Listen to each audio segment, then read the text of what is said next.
Olá, alunos! Sejam mais uma vez bem-vindos, dando continuidade ao nosso conteúdo de Biologia do nosso terceiro ano, glorioso terceiro ano, né? Essa última fase aí do ensino médio, que vocês estão aprendendo aqui com a gente no momento sobre a questão da evolução. Quando você começa a estudar genética, você tem alguns preceitos, a gente fala com vocês a importância da genética, né? Então a importância da genética, a gente entender sobre genética, é a questão da transmissão dos caracteres, que foi lá onde você viu sobre Mendel, né? A primeira e a segunda lei de Mendel, os conceitos ali nas aulas conceituais que a gente falou sobre homologia, sobre genes homólogos, heterozigotos, locos, enfim. A gente fala uma gama de conceitos para vocês que é muito importante para você entender essa dinâmica, essa importância de que tem a genética na existência dos seres. Agora, quando a gente fala de seres vivos, né, a gente tem que ter a consciência de que não somos nós, seres humanos, os únicos seres vivos que existem no planeta. Claro, você não precisa estudar muito para saber disso. Mas quando a gente estuda sobre seres vivos, a gente traz muito para a gente, né? E a gente sabe que nós não fomos os primeiros seres vivos do planeta. Existiam seres, aliás, nós chegamos aqui, metaforicamente falando, nós chegamos aqui um dia desse, né? Antes de nós, muita vida já existia no planeta, né? A nossa diferença é que a gente tem características diferenciadas, como, por exemplo, a questão do raciocínio, é o que Eita, caramba, tá um trava-língua. O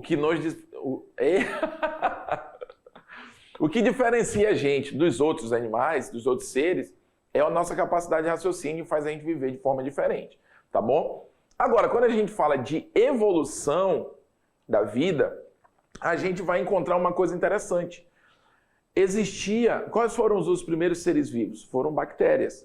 Então, subentende-se que todos os seres vivos que surgiram no planeta partiram, né, dos seres procariontes. Foram as primeiras células que evoluíram e delas, né, foi acontecendo as bifurcações filogenéticas, os nós, que a gente estuda isso em sistemática filogenética, né, eles foram se diferenciando em outros seres, outras espécies, e assim a gente tem aí a diversidade que a gente tem hoje.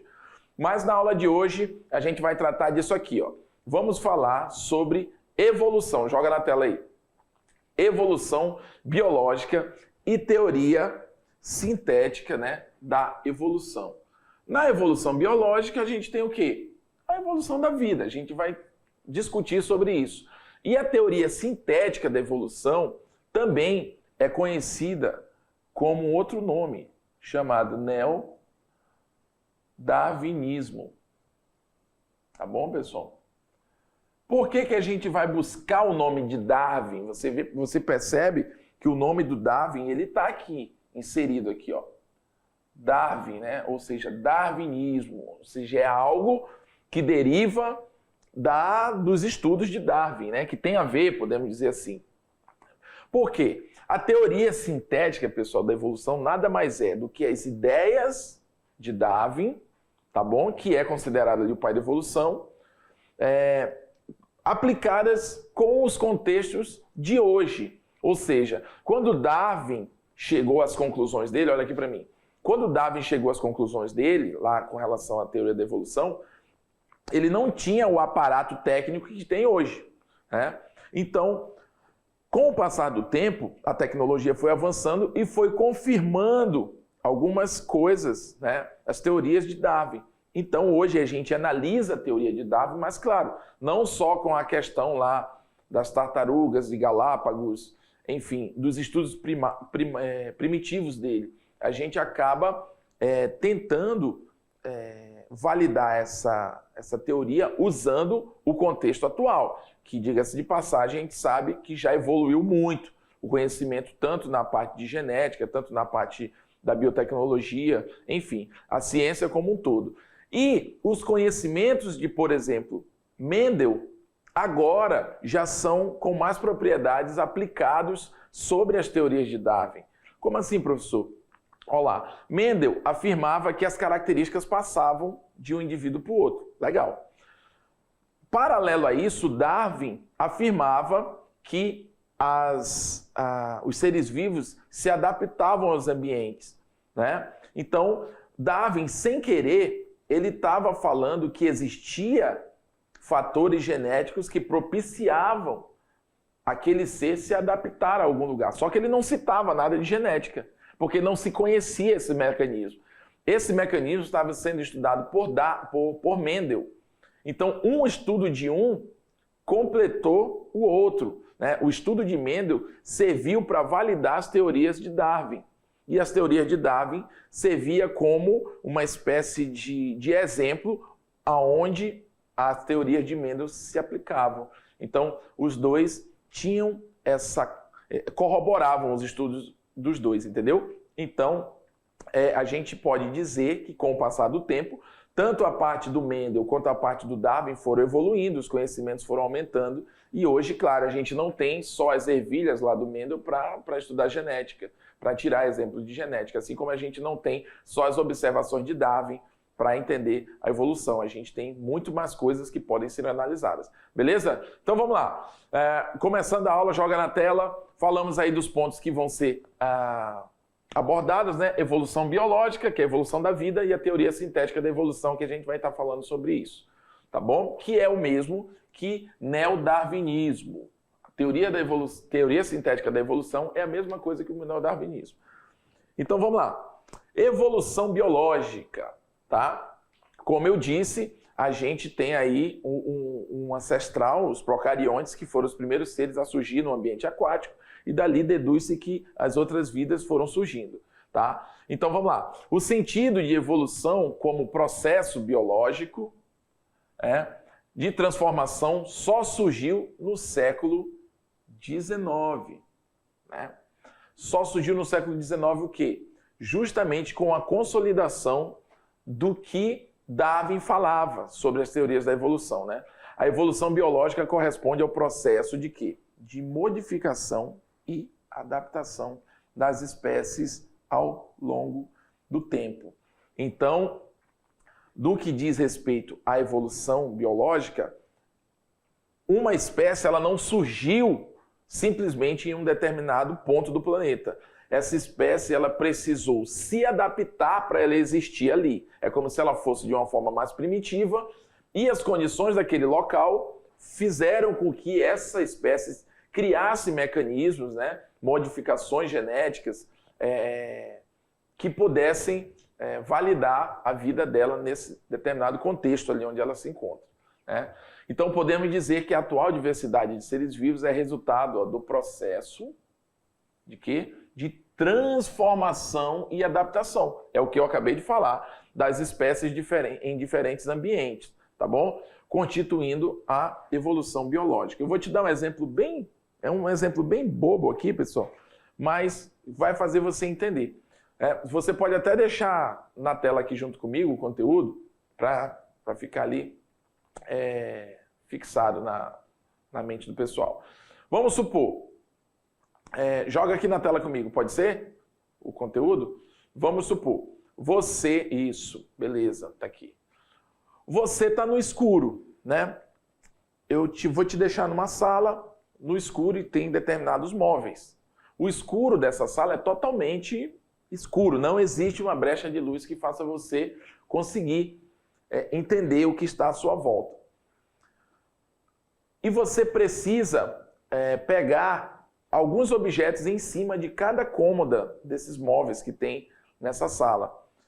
Eu tenho certeza, pessoal, que no primeiro momento você vai sair se batendo nos móveis, não é verdade? Essa é a tendência, você vai se mexer de uma certa forma e você vai bater a canela, você vai bater a mão, você vai de repente derrubar alguma coisa que não devia derrubar.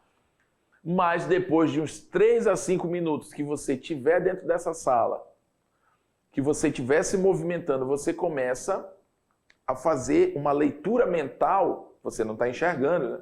Então não tem como você fazer uma leitura visual. Então você vai fazer uma leitura mental da onde está cada objeto, não é verdade?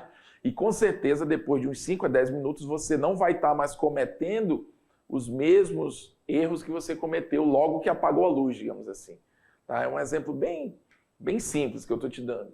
O que está acontecendo aí nesse momento? Você se adaptou. Foi o ambiente que mudou por causa de você? Não. O ambiente continuou duro do mesmo jeito que ele estava. Tudo apagado, cada coisa no seu local. E para você alcançar cada um, você teve que fazer uma espécie de adaptação àquele ambiente. Você usou o seu tato, de repente você usou o seu cheiro, né? O seu cheiro não, né? O seu olfato para determinar, sei lá, algum perfume que tem, alguma planta que estava perto de você. O que você fez? Você simplesmente se adaptou à situação. E é isso, né, que a teoria evolucionista, é isso que a gente acredita que na vida, né, na evolução dos seres vivos aconteceu. Essa evolução biológica, ela foi o quê? Ela foi aqui, ó. Ela é resultado do processo de... outra mão aqui, né? Ela é resultado do processo, né, de transformação e adaptação. Você vai se transformar dependendo das condições do local e essa transformação não acontece de uma forma rápida, né? Esse exemplo que eu te dei é um exemplo simples, mas só para você entender a importância da adaptação, né? Mas quando se trata de uma especiação, ou seja, formação de novas espécies, acontece uma transformação, mas essa transformação não é algo simples que acontece de um dia para o outro. Aqueles organismos vão se adaptando, vão assimilando determinadas características, vão desenvolvendo, de repente, características que não eram usadas e agora vão ser necessárias, né? Então elas vão acabar se destacando e ganhando ali, até fisicamente, destaque no corpo desse animal. E algumas características que ele tinha, que ele não precisa nesse novo ambiente, tendem a sumir, tendem a atrofiar, né? É como você malhar, é como você exercitar os seus músculos. Se você malha, você vai ficar um cara vistoso no que diz respeito ali, musculoso, né? Se você não malha, o seu corpo não vai desenvolver aquela musculatura. Então, é mais ou menos o que acontece aí quando você se adapta, quando uma espécie se adapta a um local. Ela tem características que são necessárias naquele local, então essas características vão acabar se desenvolvendo melhor. Aquelas que não são tão necessárias nesse local, nesse ambiente, nesse hábitat, elas vão acabar se atrofiando ou sumindo com o tempo, tá bom? E essas características que vão atrofiando, geneticamente elas vão caindo em desuso e aqueles genes vão acabar sendo inativados. E aquela característica que está em muito uso vai acabar sendo incentivada geneticamente e vai estar sempre presente. E assim as novas espécies vão se formando, tá bom? Então, isso basicamente é a evolução biológica, tá bom? Que pode acontecer, não. Que com certeza acontece com todos os seres vivos. Não existe só o ser humano, só a bactéria, só o protozoário, só os animais. Todo ser vivo sofre adaptação. Porque se ele não sofresse adaptação, pessoal, se ele não desenvolvesse alguma adaptação ou transformação, ele não estaria presente aqui, tá? Onde a gente está hoje, no mundo atual, tá bom? Então vamos lá, joga na tela, voltando para nosso conteúdo aqui. Isso. A ideia principal da evolução biológica é que todos os seres vivos compartilham o mesmo ancestral. Falei isso no início da aula, tá? Acredita-se que os primeiros seres vivos do planeta foram moneras, seres procariontes, tá bom? Bem simples, tá? Esses seres surgiram na água. Então, se esses foram os primeiros seres vivos, a gente deduz que todos os outros partiram dele, logo, um mesmo ancestral. Pode-se dizer que a evolução é um processo pelo qual os organismos modernos desenvolveram a partir de antigos ancestrais. Beleza? Né? Alguns organismos viviam na água, primitivamente falando. Só que, com o desenvolver desse tempo, com o passar do tempo, alguns organismos foram diferenciando do outro e foram criando capacidades, por exemplo, de assimilar o oxigênio fora da água, tá bom?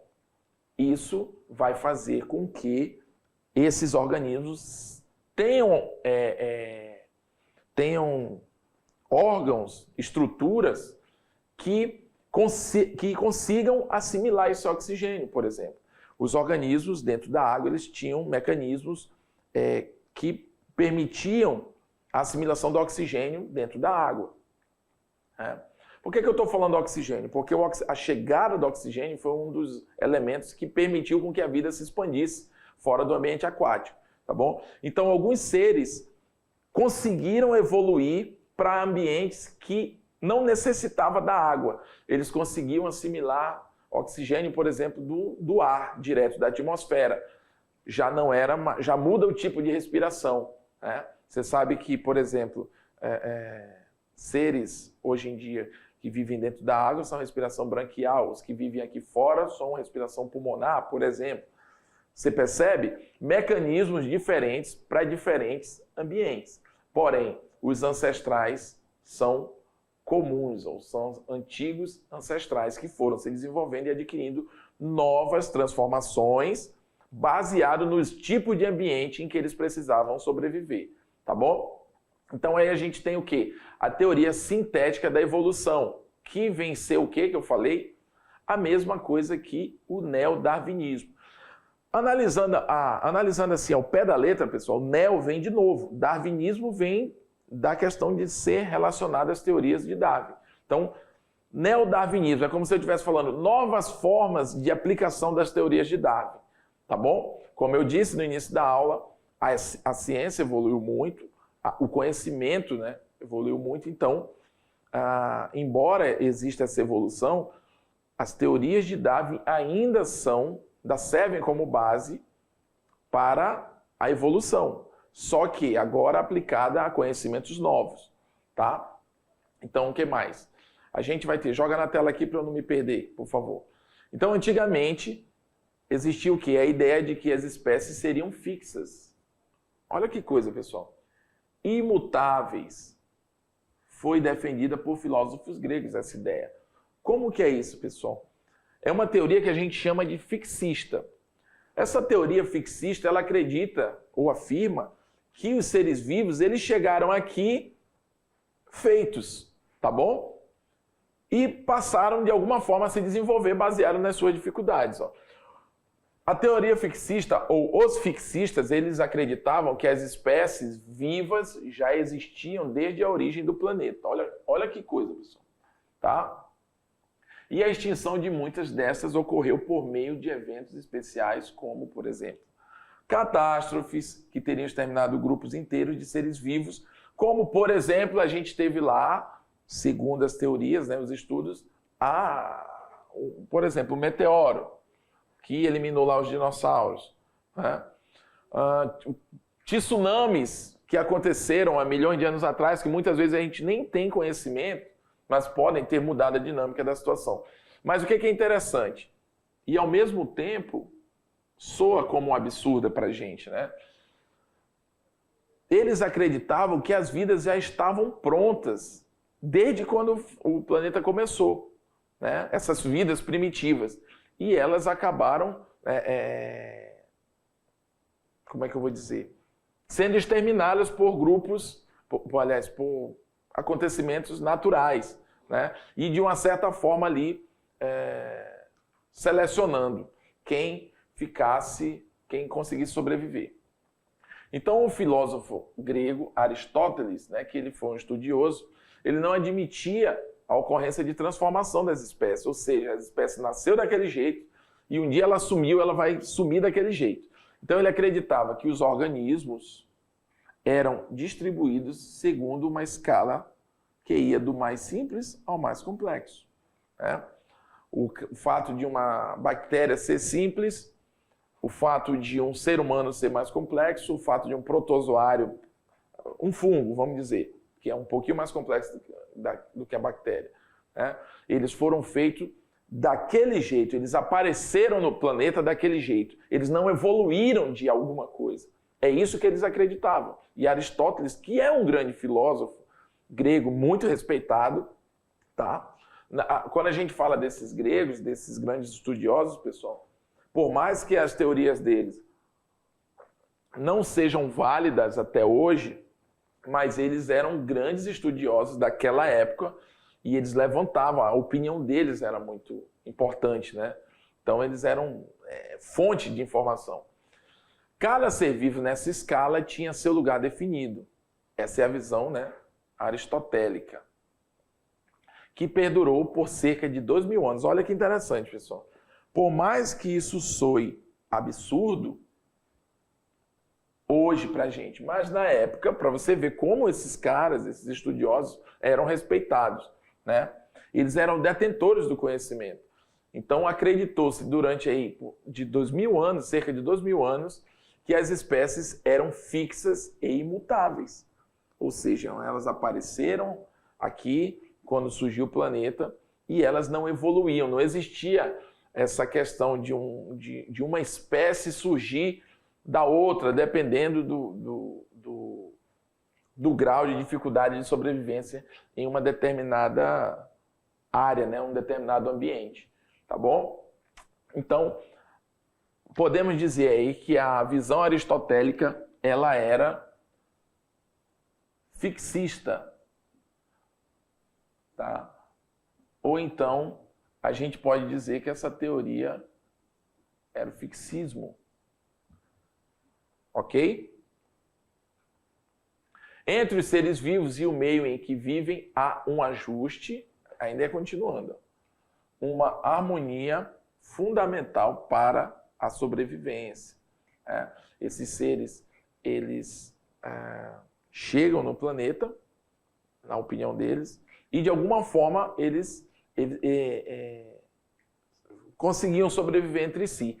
Porém, isso aqui, essa afirmação, ela não é de tudo errada. É preciso uma harmonia, um ajuste, né, entre os seres para existir, para que haja sobrevivência de ambos, né? A gente percebe que na natureza existem animais que são fortes e animais, digamos, que são fracos, assim, quando você vai comparar um com o outro. Por exemplo, você pega aí um porco, um catitu, uma queixada, ela é mais fraca, digamos assim, do que uma onça. Um tatu é mais fraco do que uma... Eu estou indo na onça porque ela é uma das mais, digamos, fortes aqui, né? No caso aqui da nossa Amazônia. Entendeu? Então, existem coisas que a gente não tem como impedir, né? É a lei da sobrevivência. Um vai acabar predando o outro. Mas, dependendo da quantidade de onça, da quantidade de catitu lá, de queixada, vai haver um equilíbrio. A onça vai comer um aqui, outro acolá, mas não vai acabar com a queixada. Entendeu? Então, ao mesmo tempo, se houver uma reprodução demasiada de onça nessa área, essa comunidade, né, essa população desse felino vai acabar exterminando as espécies de queixada desse local. Então, tem que haver um equilíbrio para que a gente chama de harmonia, né? Tem que haver essa harmonia entre os seres. O flamingo rosa, por exemplo, ele abaixa a cabeça, né, até o solo alagadiço em que vive para buscar ali seu alimento. O flamingo aqui é um exemplo bem legal sobre o que eu tenho para falar. Você percebe o flamingo, essa ave aqui, né, bonita, muito, muito exótica. Ele tem características que são marcantes. Ele tem perna longa, né? Ele tem pescoço longo e tem um bico diferenciado, né?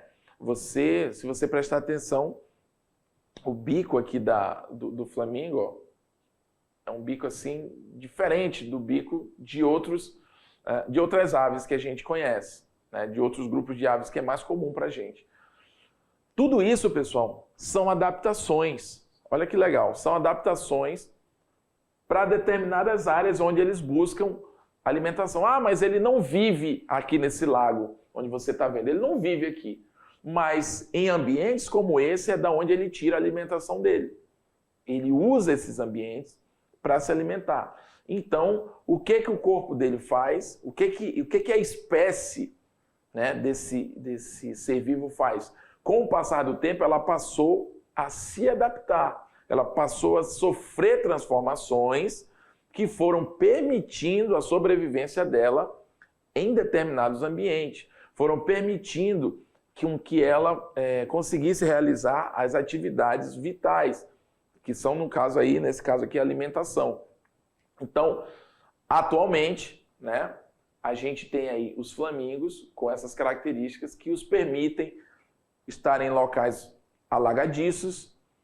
O pescoço dele, como está dizendo ali, ele abaixa a cabeça até o solo alagadiço, que vive para buscar ali seu alimento. Então ele escapa da água, mas ao mesmo tempo ele tem essa mobilidade, essa opção de buscar o alimento dele.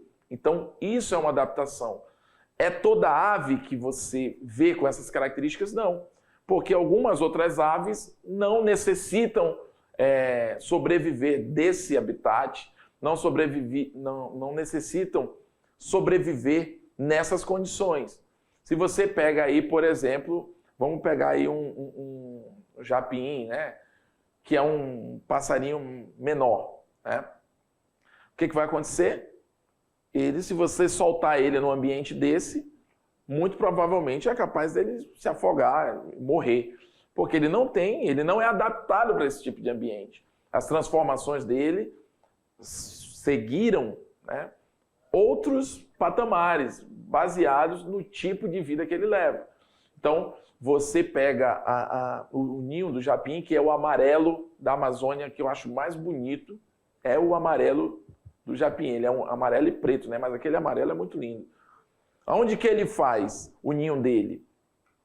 É num entroncamento? É numa forquilha de um tronco principal da árvore? Vê aí para mim.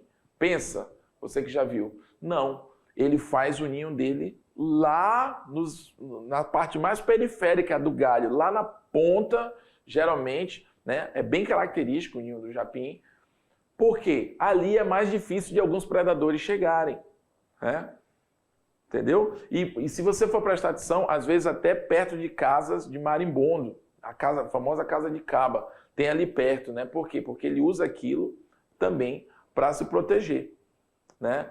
Então, são adaptações que as espécies, muitas vezes por sua fragilidade, né, ela acaba desenvolvendo um mecanismo não de força, mas de estratégia.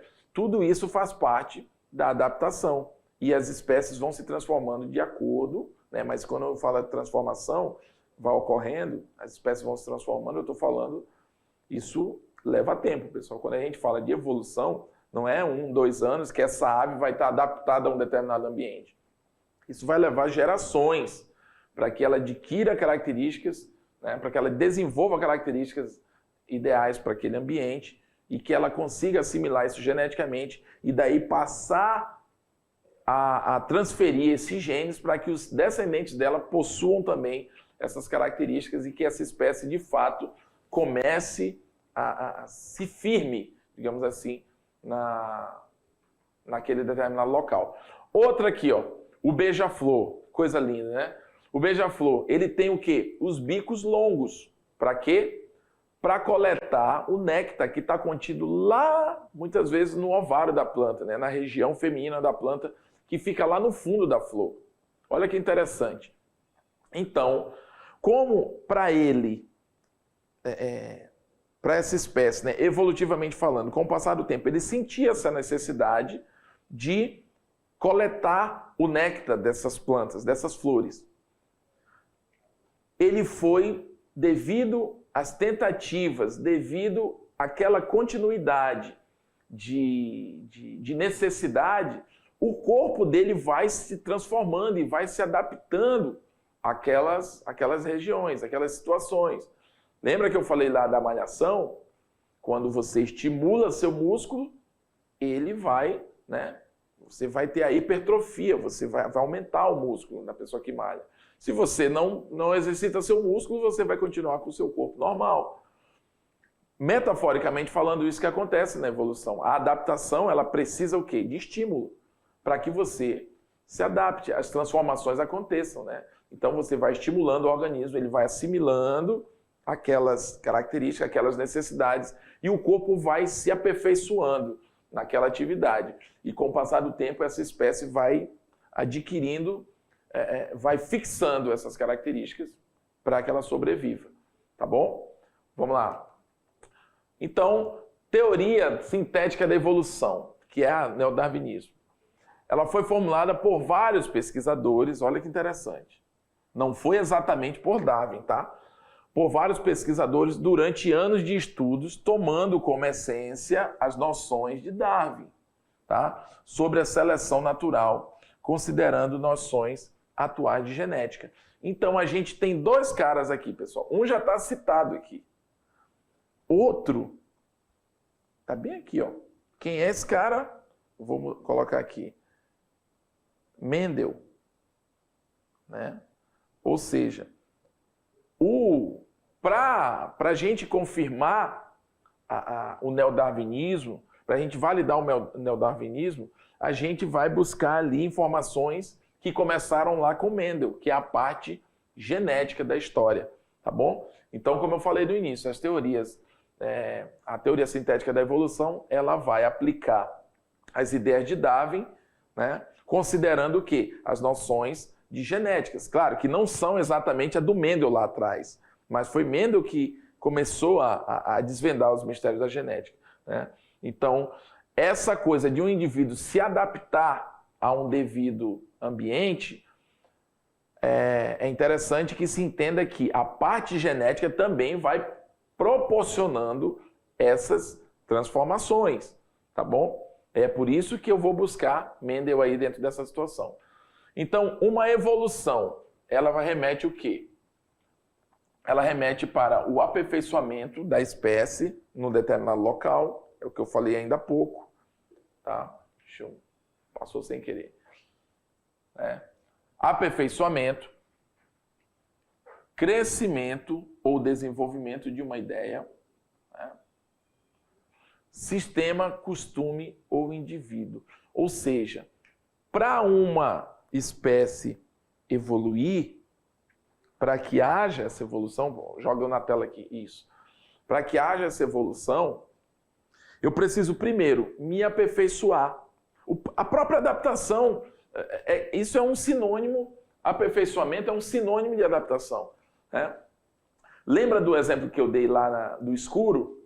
Num primeiro momento, você vai se bater todo no escuro. Mas você, com o passar dos minutos, você vai se aperfeiçoando nos movimentos que você precisa fazer ali dentro, para que você não bata em nada, por mais que você não esteja enxergando, né? Então, para você evoluir no que você precisa fazer dentro daquele escuro, você precisa se aperfeiçoar, né? Você precisa se adaptar àquele ambiente, né? E assim, quando você se adapta, você vai o quê? Você vai conseguir desenvolver as suas atividades, a sua vida, né? Comparadamente falando. A sua vida ali, né? Você vai conseguir se desenvolver, tá bom? Você vai ter uma ideia desse espaço como indivíduo e vai conseguir, digamos, sobreviver dentro desse ambiente, tá bom? Então, a evolução consiste em um conjunto de quê? De modificações, como eu disse, lentas. Não pensem que aquilo que eu falei, a evolução ela não acontece de um ano para o outro, de um dia para o outro. Ela leva milhares de anos para que uma espécie consiga se separar, que um grupo, por exemplo, consiga se separar, tá? E cada um consiga se adaptar de uma nova forma a novos ambientes e que eles agora possuam características ideais para viver nesse ambiente, tá bom? Então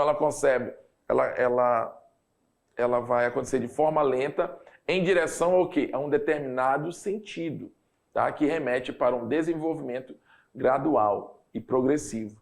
Então, assim, em determinados momentos, pessoal, alguns órgãos, como eu falei, eles vão deixar de usar, vão deixar de ser usados por determinadas espécies. Mas, por quê? Porque essa espécie não usa ela não tem tanta necessidade para a sobrevivência dela. Então esse órgão em mim essa estrutura tende a sumir, a desativar. Porém, em outras espécies, essa mesma estrutura que em mim não serve para nada, ela pode servir para muita coisa. Então ela vai ser conservada. Mas como nós somos espécies diferentes, cada um na sua, cada um com a sua necessidade, cada um no seu ambiente, tá bom? Mas mesmo que estruturas sumam ou apareçam, esse desenvolvimento é sempre considerado gradual e progressivo, tá bom? Vamos lá, joga na tela. Pontos principais. As evidências da evolução vêm de várias áreas diferentes da biologia. Vamos verificar alguma delas. A anatomia do corpo, né, de um indivíduo vivo, ela diz muito respeito à sua ancestralidade, né? Então as espécies podem compartilhar características físicas semelhantes porque essas características estavam presentes em um ancestral comum. Então a anatomia também serve para a gente comparar, né, a evolução, para a gente deduzir. Biologia molecular. O DNA, que é a principal molécula do nosso organismo, ela é o DNA e código genético refletem, que é a mesma coisa, tá, pessoal? Refletem a ancestralidade comum da vida. Então, as comparações entre DNA podem mostrar como as espécies estão relacionadas, né? Muitas vezes eu tenho um DNA parecido com o de outro animal. Então, isso pode sugerir que nós tivemos, em algum ponto da evolução, um ancestral comum, né? Ou um ancestral mais próximo, digamos assim. A biogeografia, que é a distribuição global dessas vidas que a gente está estudando, né? Então, a gente percebe que existem seres que são muito característicos, por exemplo, da África. Aqueles seres que existem lá não são tão comuns ou não aparecem aqui, por exemplo, na região amazônica. Então, a distribuição global desses organismos e as características únicas das espécies de ilhas refletem, né, na evolução e as mudanças geológicas de cada região. A paleontologia, que é um estudo aí principalmente dos fósseis, das estruturas antigas, né, dos seres vivos. Eles documentam a existência de espécies do passado extintas que estão relacionadas às espécies atuais. Então, algumas espécies atuais, quando comparadas a espécies já extintas, que foram localizadas através da paleontologia, né, podem nos ajudar a entender processos atuais. Observação direta. Podemos observar diretamente a evolução em microescala nos organismos com ciclos de vida curto. Por exemplo, insetos, né, resistentes a inseticidas também são passíveis aí de explicarem algumas coisas sobre a evolução. Mas o homem descende do macaco, né? Quem disse isso? Darwin nunca afirmou isso, pessoal, tá? Ele procurava apenas esclarecer o fato de que todas as espécies viventes, inclusive a humana, teriam surgido por meio de um longo processo de evolução, a partir de seres que o antecederam, né? Então, devido à anatomia, devido ao histórico evolutivo, existe, né, essa crença, né, de que o homem veio do macaco, tá bom? Mas que há suas controvérsias aí também. Beleza, pessoal? Então, vocês viram agora aqui comigo a importância da gente saber os princípios da evolução, né? A gente acaba entendendo o porquê que determinados animais chegaram até aqui, o porquê que determinados animais são parecidos, mas não são da mesma espécie, né? Vai depender muito das suas necessidades e dos seus hábitats, onde, respectivamente, cada um se encontra. Tá bom? Vamos lá agora para a nossa revisão, dar uma relembrada, tudo que a gente falou desde o início da aula, tá bom? Vamos lá.